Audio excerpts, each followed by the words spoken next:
पहला क्वेश्चन है, पराग कोश संवर्धन की खोज सर्वप्रथम की थी, किसने की थी? Anther culture was first reported by.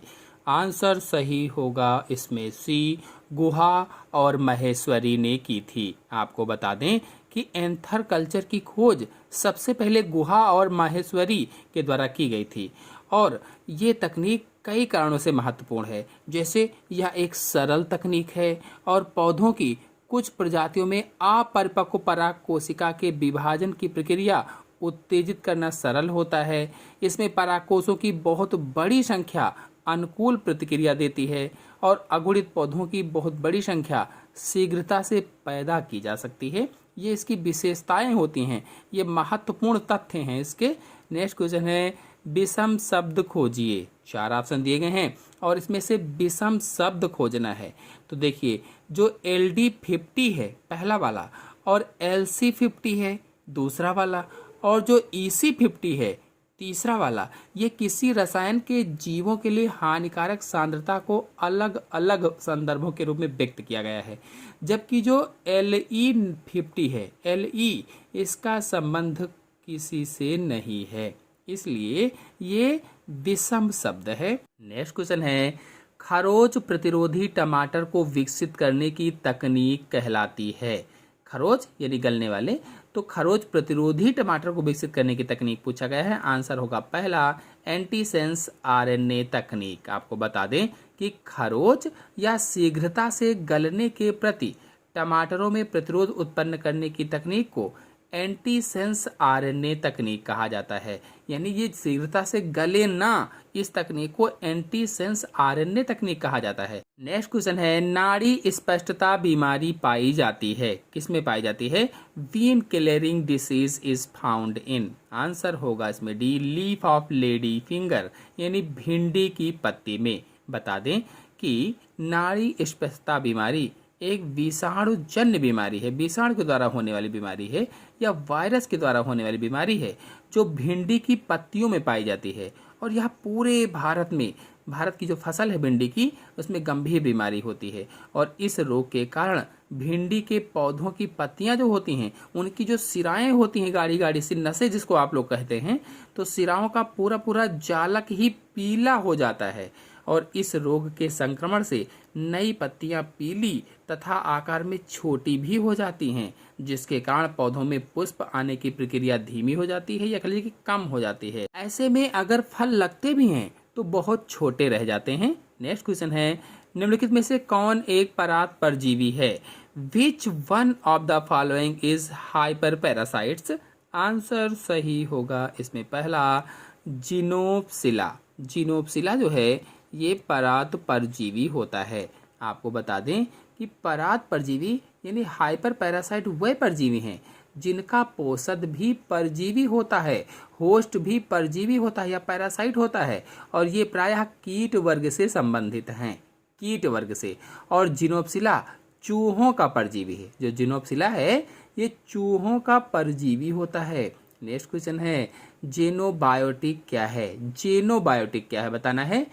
4 option दिए गए हैं, कीटनाशक, फफूंदनाशक, खरपतवार नाशक, ये सभी। आंसर सही होगा इसमें डी, ये सभी। आपको बता दें कि जीनोबायोटिक वे सभी बाहरी रासायनिक पदार्थ होते हैं जो जीवों के भीतर स्वयं उत्पन्न नहीं होते बल्कि बाहरी स्रोतों से आकर जमा होते हैं। यानी स्वयं उनमें उत्पन्न नहीं होते, बाहरी स्रोतों से आकर जमा होते रहते हैं। जैसे कीटनाशक है, फफूंदनाशक है, खरपतवार नाशक है। ये सभी दवाइयाँ जो हैं आपने फसलों पर छिड़की तो ये बाहर से गईं और बाहर से जा कर के फसलों पर इकट्ठा होती रहती हैं।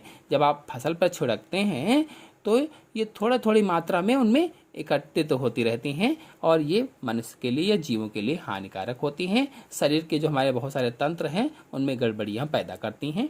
नेक्स्ट क्वेश्चन है, इनमें से कौन एक पौधों की रोग जनित बीमारी नहीं है? पौधों की रोग जनित बीमारी कौन सी नहीं है? Which one of the following is not a pathogenic plant disease? Answer होगा इसमें डी, खनिज की कमी से होने वाला हरित रोग या क्लोरोसिस। आपको बता दें कि सिट्रस पौधों में सिट्रस कैंकर रोग जैंथोमोनास सिट्राई या जैंथोमोनास जीवाणु के द्वारा होता है, और मोज़ेक रोग विषाणुओं द्वारा उत्पन्न होता है, तथा डाइबैक रोग कवकों के द्वारा उत्पन्न होता है, फंजाई के द्वारा उत्पन्न होता है। ये सभी रोग कारक जीव हैं, जबकि जो क्लोरोसिस है रोग कुछ खनिजों की कमी से उत्पन्न होता है, ये कोई जीव नहीं है। नेक्स्ट क्वेश्चन है, कैरोटीनॉइड्स होते हैं, कैरोटीनॉइड्स आर, आंसर होगा इसमें पहला लिपिड्स होते हैं कैरोटीनॉइड्स। आपको बता दें कि कैरोटीनॉइड्स लिपिड्स से व्युत्पन्न विशेष प्रकार के लिपिड हैं और ये पौधों में सहायक वर्णक पदार्थ के रूप में कार्य करते हैं।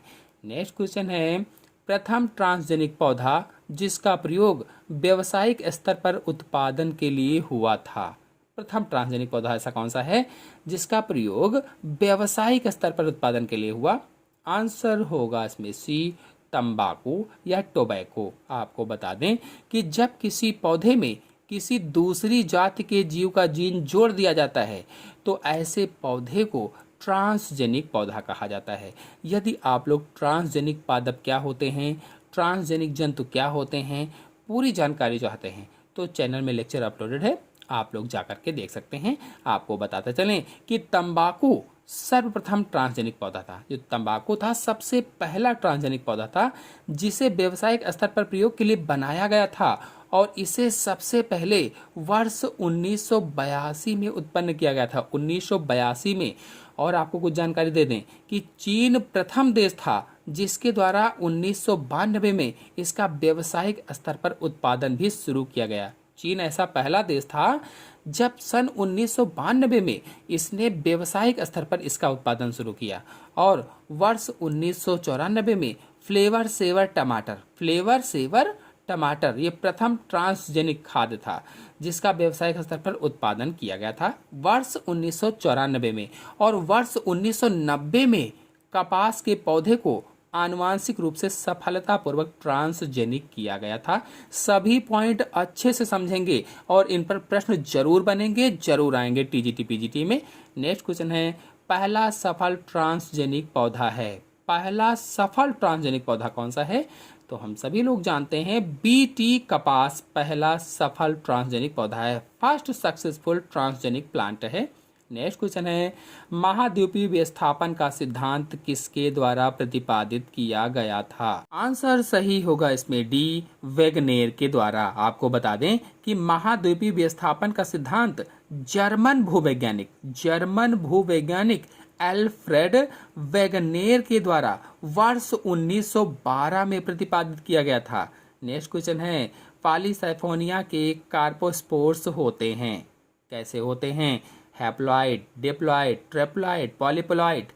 पीजीटी 2003 में क्वेश्चन पूछा जा चुका है और इसका आंसर होगा बी, द्विगुणित होते हैं या डिप्लॉइड होते हैं, यानी कार्पोस्पोर द्विगुणित या 2n होते हैं और ये एक प्रकार के अलैंगिक स्पोर होते हैं। नेक्स्ट क्वेश्चन है, पॉलीसाइफोनिया में पीढ़ी एकांतरण होता है, पीढ़ी एकांतरण, alternation of generation in Polysiphonia is, answer से होगा डी, डिप्लोबायोटिक तथा ट्राइफेजिक। डिप्लोबायोटिक और ट्राइफेजिक पीढ़ी एकांतरण होता है या अल्टरनेशन ऑफ जनरेशन होता है। नेक्स्ट क्वेश्चन है, गुल्फ कंट पाया जाता है, गुल्फ कंट किस में पाया जाता है? आंसर सही होगा इसमें पहला, नर एकेडिना में गुल्फ कंट पाया जाता है।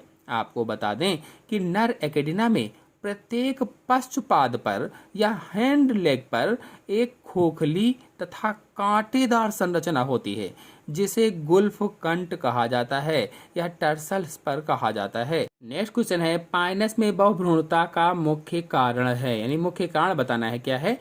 Polyembryony in pinus occurs due to, answer से होगा पहला, विदलन बहुभ्रूणता, क्लीवेज पॉलीएम्ब्रियोनी। आपको बता दें कि पाइनस में बहुभ्रूणता का मुख्य कारण विदलन बहुभ्रूणता यानी क्लीवेज पॉलीएम्ब्रियोनी होता है और एक बीज में से अधिक भ्रूण का होना बहुभ्रूणता कहलाती है। यदि आप लोग बहुभ्रूणता पर वीडियो देखना चाहते हैं, पॉलीएम्ब्रियोनी पर वीडियो देखना चाहते हैं तो मेरे चैनल में अपलोडेड है, आप लोग जाकर के देख सकते हैं, समझ सकते हैं अच्छे से। नेक्स्ट क्वेश्चन है, किसमें यूस्पेरेंजिएट, लघु बीजाणुधानियां एवं पार्श्व पक्षों युक्त परागकण पाए जाते हैं? किस में पाए जाएंगे? साइकस में कि पाइनस में, एफेड्रा में कि जिंकको में? आंसर सही होगा इसमें बी, पाइनस में पाए जाते हैं।